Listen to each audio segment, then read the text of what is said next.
talking about Harry Potter and the Cursed Child, and this is a play review.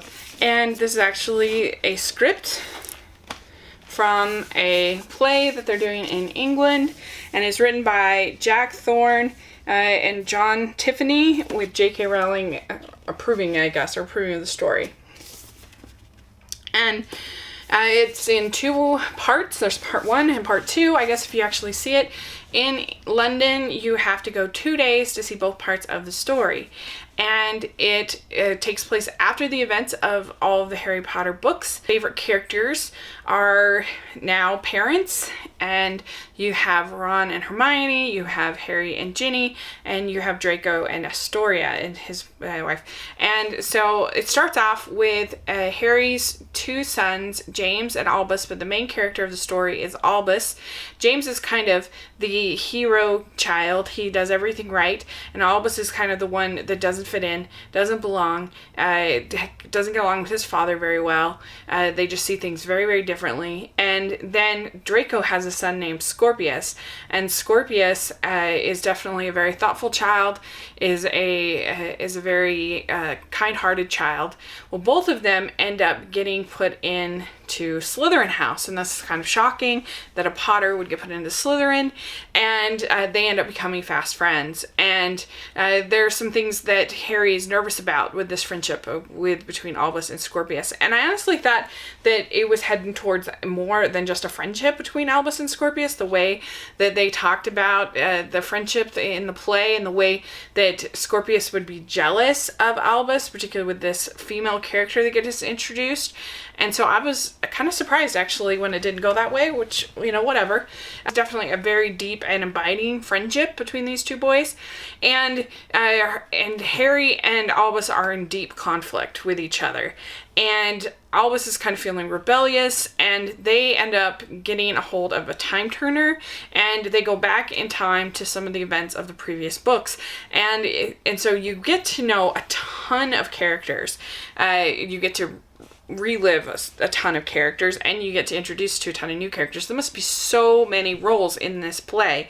They either have people playing multiple roles, or they have an absolutely huge cast, because I was surprised at how many characters were included. Ones that I did not expect had pretty big parts, or at least key parts to in the story that I wasn't expecting.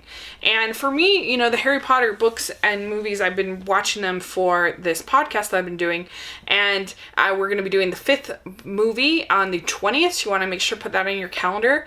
And I haven't been loving them as much as I thought I would. I mean, they're brilliant. I like them, but I just loved them when I first read them.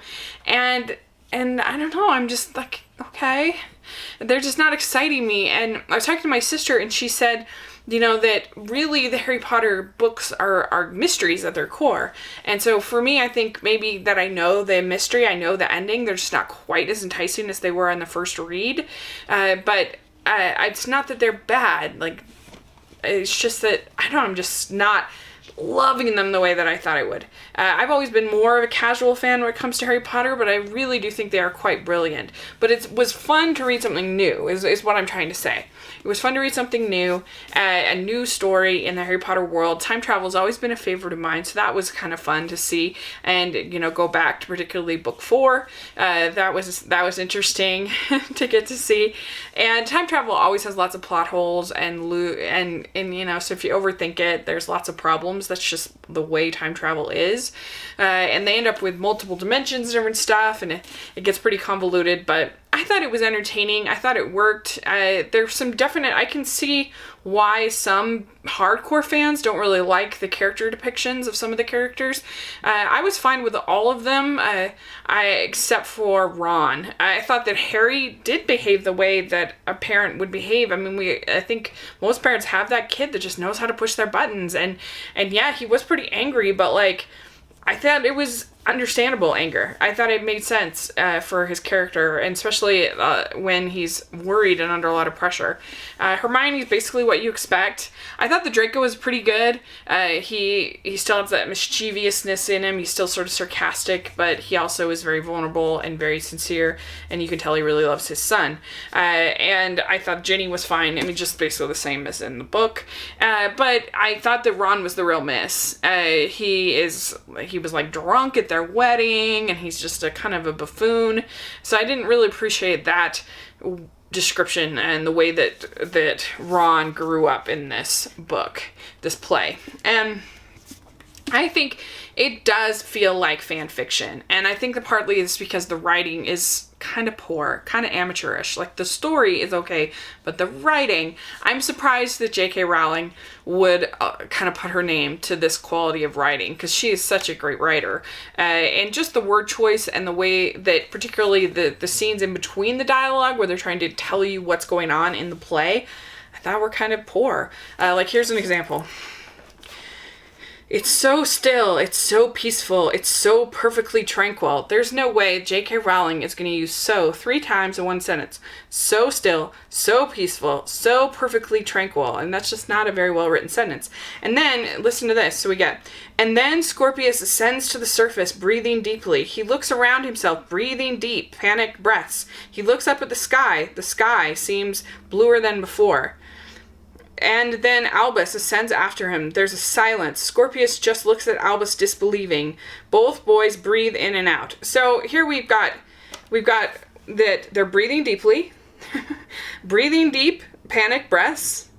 He looks up, the sky certainly seems blue. And then he is disbelieving, and both boys breathe in and out. We've got it. They're breathing. They breathe in and out. They breathe deep, panic breaths, and they're breathing deeply. Like, that's just not very well written there. And also, like, things like he looks up at the sky, like, you should never do that. You should never end a sentence with the same words and then start. Like, you shouldn't say he looks up the sky certainly seems. That's poor writing. It's amateurish writing, and it's fan fiction.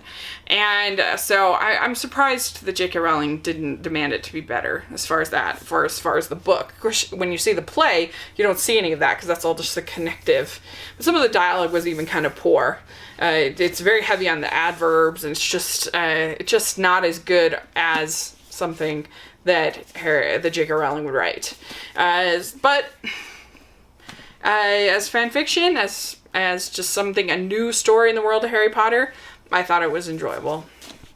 But then again, I'm kind of a casual fan. What did you think of Harry Potter and the Cursed Child? Did you like it? Did you hate it?